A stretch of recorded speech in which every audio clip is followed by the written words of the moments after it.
bygden där. Här är öjlan och hejahållor. Att det skulle gå av fri här. Det var han och jaktströj Det tycker jag.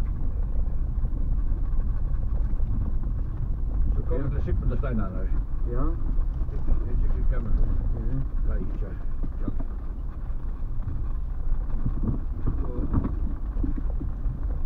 Det är så tydligt att Sagnen säger att här är barnen ur Sandvåg här. Vi sitter här då i. Man ser tydliga spår att de är rätt i väder. Det kan jag visa till. Sigmund Steinar. Ja. Och till Sigmundur och Taurur och Einar Sorengur som bor där. Det är väl både. Jag lägger tegner på sig. Här är det. Och Sagnen är att man ska inte ganka i mitten där. Så det man ser aldrig ut där. Det har passat så inte. Det har något rätt. Ja. Jag kan inte mittlen. Ja, ja.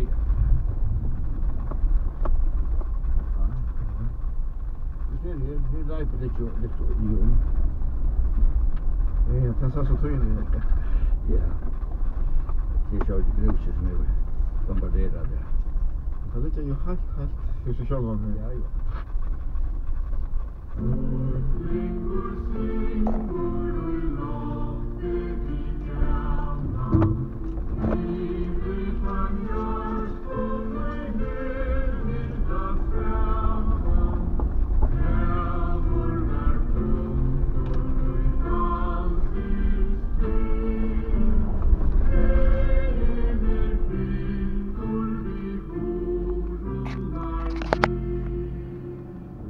Här nu stannar och så gör vi det sen Kajvin. Kolavin det kallar. Och tar vi att sätta hål och här du sätter raskavstet framåt. Ja, det är nytt. Det är nytt mycket för regna. Men Kolavin är långt. Ofta när gick man kort in till tunneln så gick man upp på natten och man har Kolavin. Och det är en tryck på vira gång. Det var ju inte. Jag behöver inte ena för jag ska kan rätt. Så tryck på det. och då man sen det hycker och gjorde klappen så sås det så naturligt näck. Det näck det kan vinna kanske där. Ja, det var nog. Det var 200 man stod på det mesta arbetet. Och vi hade att det var en 20 000 tons högt. Och du ser öska något sånt. Där kan man fästa i oja sig själv. Utom det är öska alla ställen. Ja, så grustungan så kan ni kolla tungan. Ja. Och detta kallar Svöjne. Det är bratta här. Det bratta innast och Inne här. Du överst. Om man får tunnelsmålen. Ja. Och tunnelsmålen är han kom till det mesta av det är medflygen här. Och det norraste det är nyaste flygen här. Och det är det här leker det nog snart framvis. Det är det friskt så ser man några vägflyg ner doften. Ja, och för framåt har vi så sen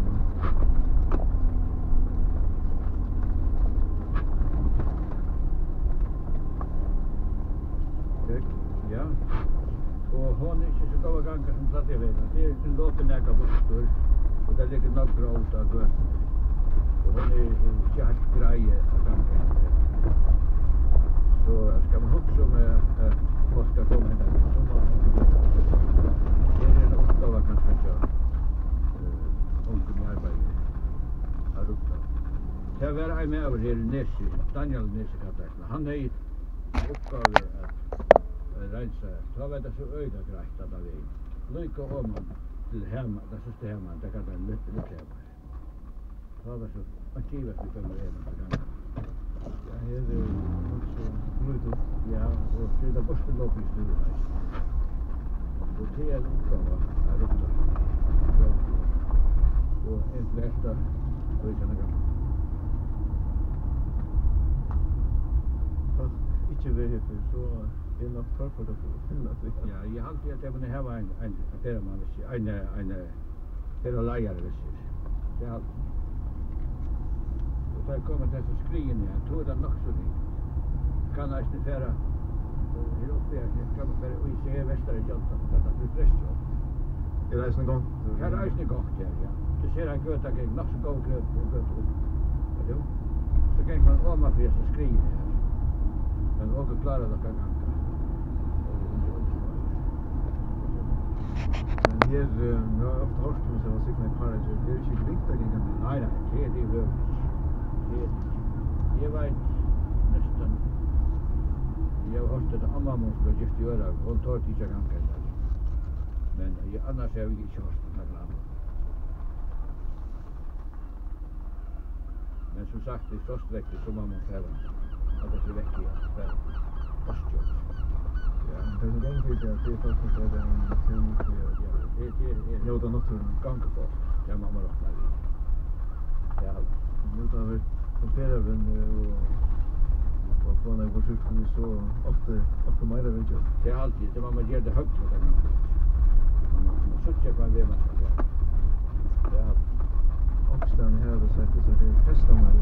Ja, det var en om de arbeidet, ja, så var ikke jeg sagt at du er nere her positivt. Onkel her var det flyr, Jo, men det sier jeg sagt at det er lydelig til å være, det er leia. Men Rita skal være nær å si. Ja, det er jo. Det sier en utvarer meg i spurgja. Han sier, han er sett ut i en natt. Så kom det landet til Nyer, så kom vi til Råvatsen. Og så er jeg nesten av støtt. Og han sa, nei, Janus gjorde det ikke om Karajabæsen. Men hun er sånn torskilt, han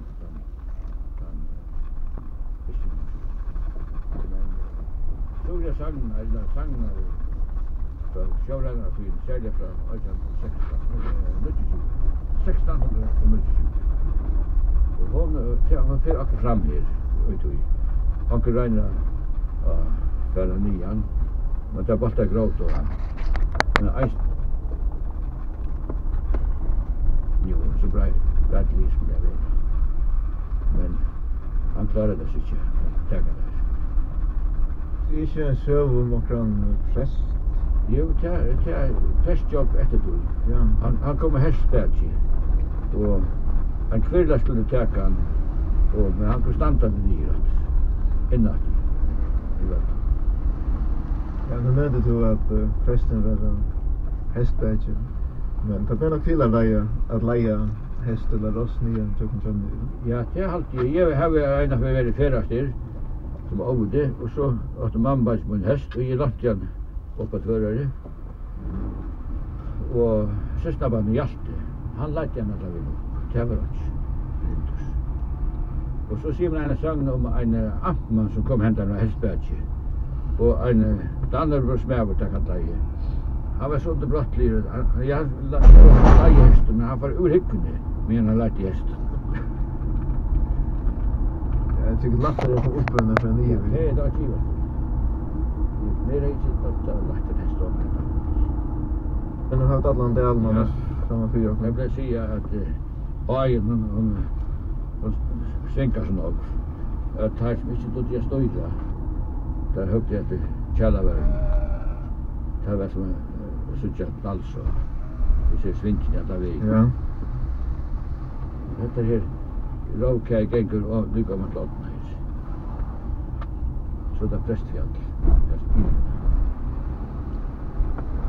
Ja, og innanfyr sanden her nesu her så et, jeg vet ikke om kallar det vatten. Ja, det er vatten. Det flyver ned ut her. Og han der brikkven her, om jeg tenker denne for løttelbrygg, trebrygg, men nå er det så en ordentlig brygg. Skal vi grønne her fram i her? Ja. Halleluja, livet Gud.